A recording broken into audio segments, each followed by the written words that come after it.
hablando con Rodrigo, hago una semblanza de esas personas en donde yo me alimenté el alma, porque Ramiro, un tío mío, hermano de mi tata más chico, era pintor, estudió en Tucumán en la universidad, y ahí fue alumno de don Lino Spilimbergo. Por esas cosas de la vida, don Lino Spilimbergo, a quien yo conocí siendo de 6, 7 años, muy querido viejito, gran, maravilloso dibujante y pintor, después le hizo un retrato a Jaime y a Falú Berni. Entonces los dos cotejaban sus retratos, agradecidos de la maestría de esos grandes pintores argentinos. ¿Qué cosa,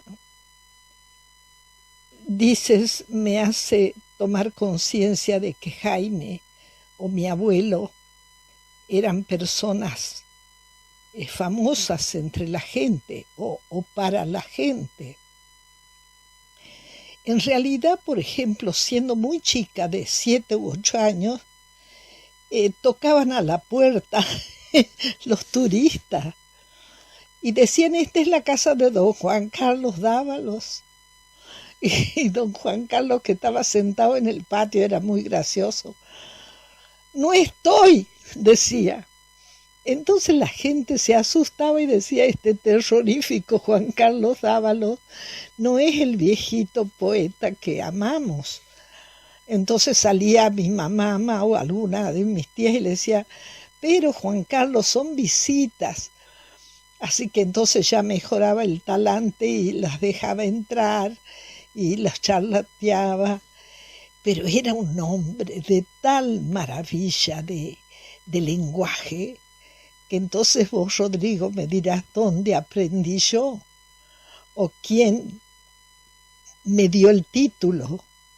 Y es que yo viví en una casa que era una universidad de la palabra, del conocimiento, del interés por las culturas, del universo. Mi tatata sabía sobre las estrellas, y cuando yo iba a ir al colegio para una clase, me contaba y me daba toda la cátedra, y yo iba al colegio y las dejaba patidifusas a las chicas y a las maestras. Entonces también eso me dio fama a mí en el colegio. Yo era una niña muy valiosa para todas las profesoras, para todas las maestras, y cada vez que había un acto, un día me acuerdo, el Día de la Madre, me mandé una composición que las hice llorar a todas, y tendría 10 años, lo cual quiere decir que yo no quise hacerlas llorar, yo quise hacerle un ramo de amor a mi mamá, pero como yo sabía cómo se usan las palabras, logré eso que, no sé, es como una mezcla de casualidad junto con otra de mucho amor y sentimiento, y otra que las miradas, los ojos de las profesoras me tenían a mí deslumbrada de verme tan consentida, tan caída en cuenta, y con un clavo muy profundo para sacar o para clavar, porque cuando yo, imagínate, empecé cantando con los hermanos Ábalos, maestros de maestros,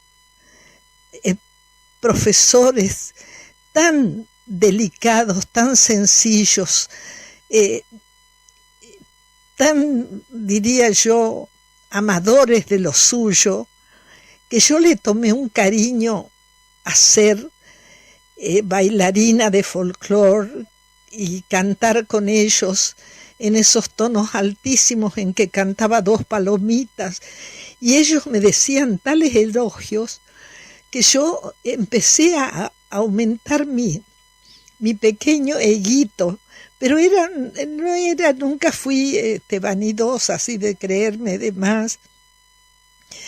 Pero ellos me fueron dando, poniéndome notas, y yo me las creía porque me explicaban y me decían: Julita, aprendes muy rápido y además eres muy donosa y todo eso luce, así que gracias a tu padre que nos presta que vengas al teatro a actuar con nosotros. Bueno, el estar con los hermanos Ábalos me permitió compartir actuaciones con don Atahualpa Yupanqui, que en ese entonces era joven, conocer a una hijita que tenía en el Uruguay, muy linda, chiquita y muy parecida a él, conocí a la madre.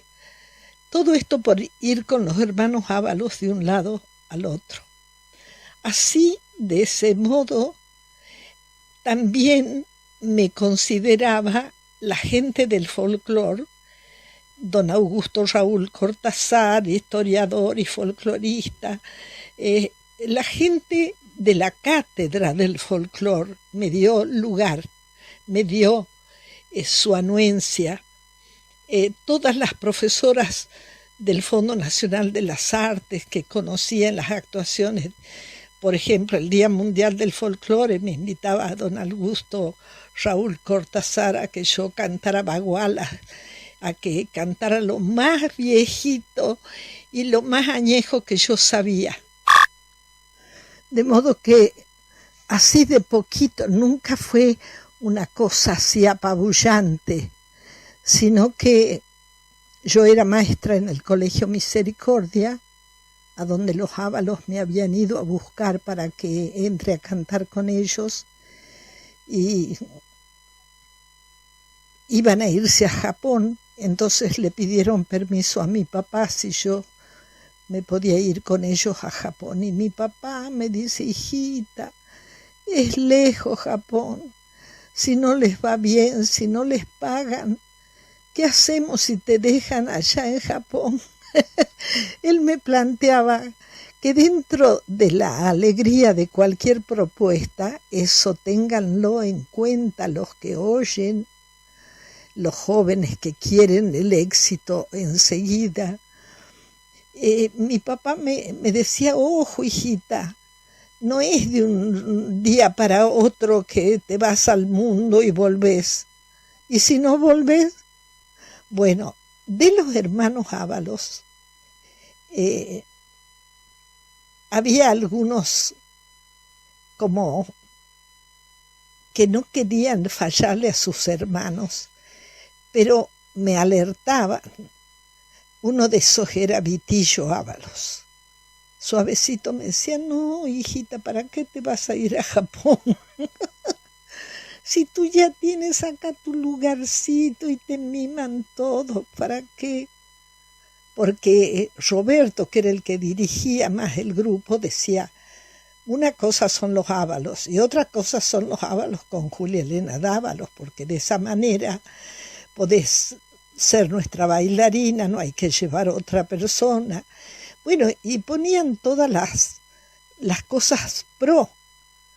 Y bueno, siempre quedaba pendiente que yo fuera alerta a lo que decía mi papá, que no decía no viajes, pero decía: sos chiquita y hija. Bueno, para esto yo a esa edad, que serían los 17, los 18, yo era en mi casa la jefa de mis hermanos. Entonces era como una mamá-papá. Buscaba la plata del banco y la hacía durar como si fuera de chicle para que aguante hasta que mi papá volvía a cobrar un poquito y nos podía mandar. Entonces, mi historia es una historia como para contárselas a los jóvenes, para que sepan todo el mérito que hubo en el amor de mi papá, en la generosidad de la mamá que me dejaba, porque podrían haberse peleado por celos, esas cosas. Sin embargo, me dejaba, mi mamita me daba autoridad total, y yo me quedé en Buenos Aires en un departamento con mis hermanos a mi cuidado y con Gonzalo, un primito que era hijo, el único hijo de esa tía madrina que cantaba tan hermoso. Entonces yo era la mamá y cuando nos quedábamos sin plata, un muchacho que conocí, porque venía a atenderse a un dentista a la obra social del Congreso de la Nación donde trabajaba su papá, y ese fue mi esposo, porque de tanto venir nos conoció, se hizo amigo, y él vendía manteca. Nos regalaba las muestras gratis y con eso comíamos pan con manteca, troche y mocho. Entonces, bueno, pura harina. Para la dieta no era muy saludable, pero era comida muy valiosa. Es decir, que siempre supimos que el tatata era famoso, pero eso no da dinero. Que mi papá logró tener tanta fama como su papá, que trabajaba en la televisión, que ya era otra cosa, que era modernísima, y fue gran figura de la televisión.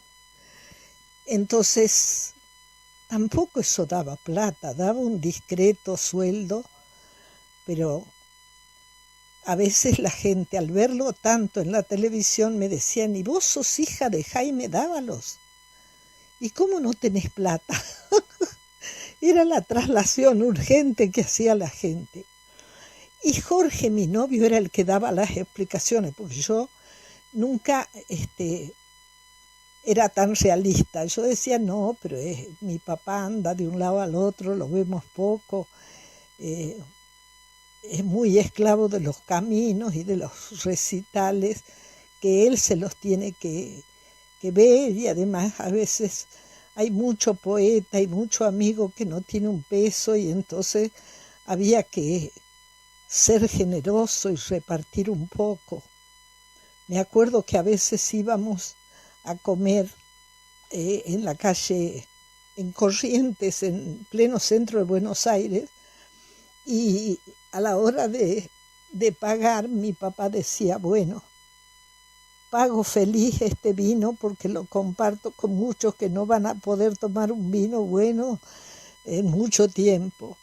Y entonces él decía, vos sabes la alegría que me da quedarme sin un mango, pero que les repartía a todos un poquito de los que yo tenía como bien ganado, y además por toda la gracia divina honrosamente repartido.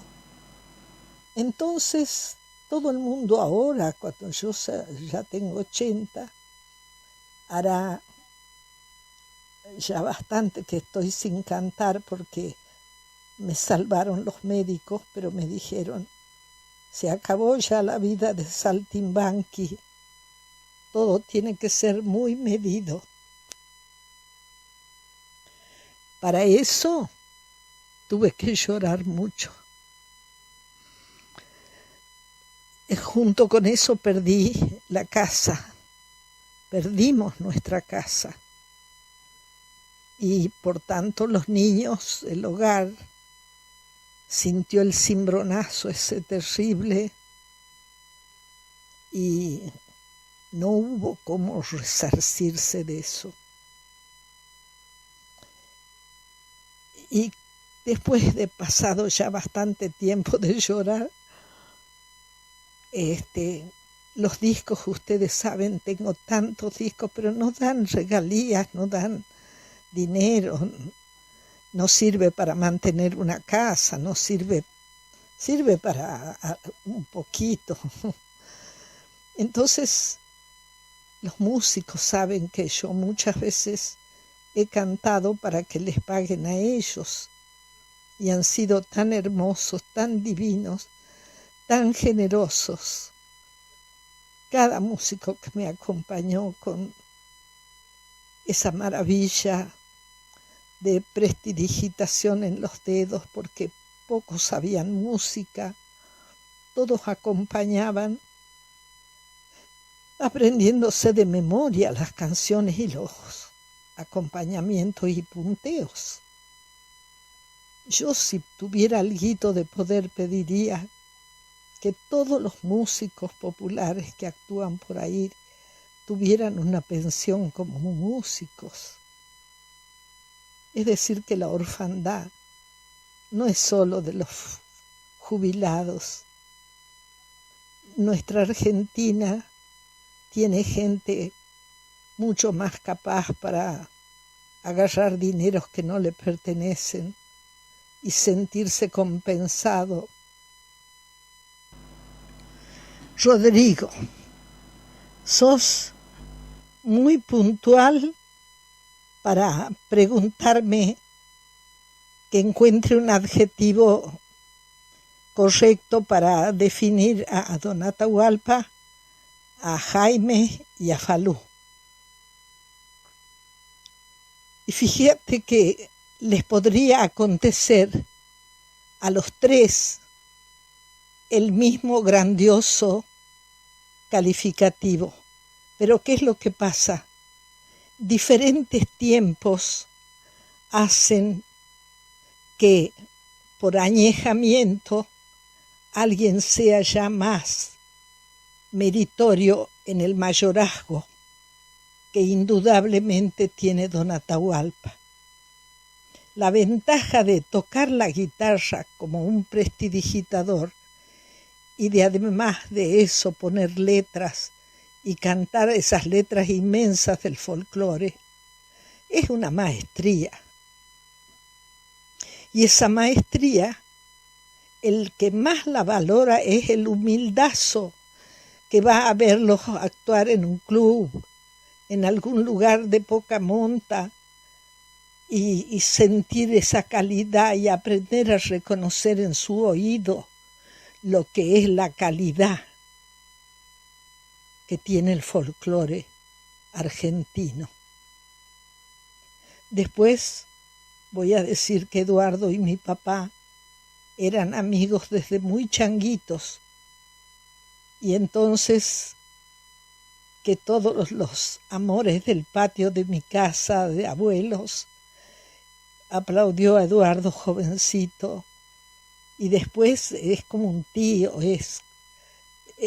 era mi compadre porque le di de ahijada a mi hija Candelaria. Es decir que mi papá con una felicidad le anunció que iba a ser el padrino de Candelaria, y Eduardo con su señora fueron a hacer el curso que hay que hacer antes del bautizo. Ese Eduardo tan adorado. Y entonces, ¿qué calificativo voy a ponerle a un ser con esa prestidigitación en los dedos, ese don de maravilla en la guitarra? Un niño común, criado como un niño común, que logra esa altísima calidad. ¿Qué te puedo decir?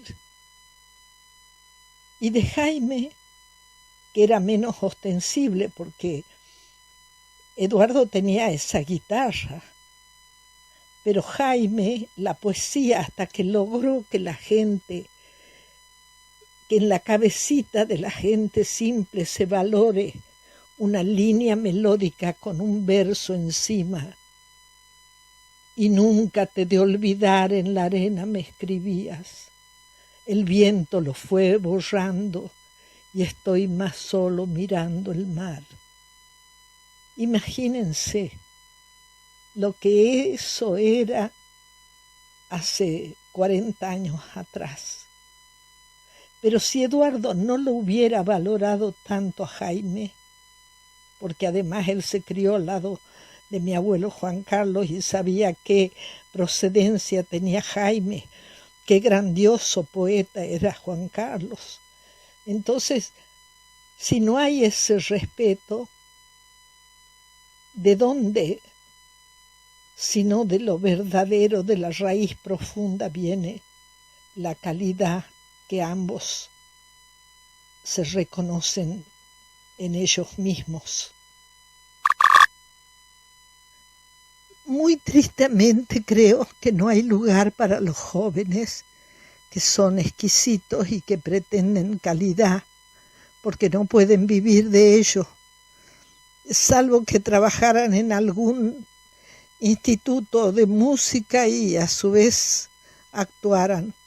De modo que el lugar que los jóvenes tienen siempre termina siendo generoso con el joven que es atrevido, con el que solo se hace el panegírico y además a sí mismo se endiosa y se hace aplaudir por cualquiera que tiene la vuelta, para lo cual hace cualquier cosa con tal de que lo aplaudan. Imagínense, yo cuando era jovencita también era tímida y todo me vino como una piedra preciosa, como un regalo tarde. Nunca vino con un dinero para poder sobrevivir con eso. Es decir, que siempre todas mis amigas saben que yo tenía un vestido que me lo arreglaba, me ponía flores, mi suegra me cosía a veces y yo me ponía la flor y ya estaba regia. Pero cuando tenía hijitos, era primero los hijos. En el caso de Eduardo Falú, no fue la Argentina la que le dio la mejor situación económica. Fue Europa. Fueron sus giras sacrificadas y difíciles por Europa. Mi papá, en cambio, solo anduvo por Latinoamérica y a veces cuando me ha visto irme a mí a cantar, me decía: llévame con vos, hija. Y a mí se me partía el corazón, ¿saben por qué? Semejante poeta. Y que no, si no sos político, si no perteneces a un bando, si no le haces el panegírico a alguien, estás en el horno, como dicen. Y es así. Por eso, gracias a vos, a tu radio linda, que me permite estas palabras, nunca jamás me quejo, porque lo poco o mucho, todo ha sido dado como un homenaje de oro, tan verdaderamente sentido por la gente, que siento que no tengo cómo devolver, solo con la honestidad de decirles que dejé mi vida cantando. Dejé los hijos por cantar. Me iba llorando a veces porque dejaba a la chiquita con gripe o un muchachito en su fiesta del colegio. Es decir, 4 hijos para una cantora. Lolita Torres siempre me decía: Julita, yo por lo menos soy de España. Vos, folclorista, te tocan todos los escenarios difíciles, los viajes, los tierrales del camino. Pero con qué orgullo digo que he llevado alto la canción, la más amada y sencilla, la canción del folclore argentino.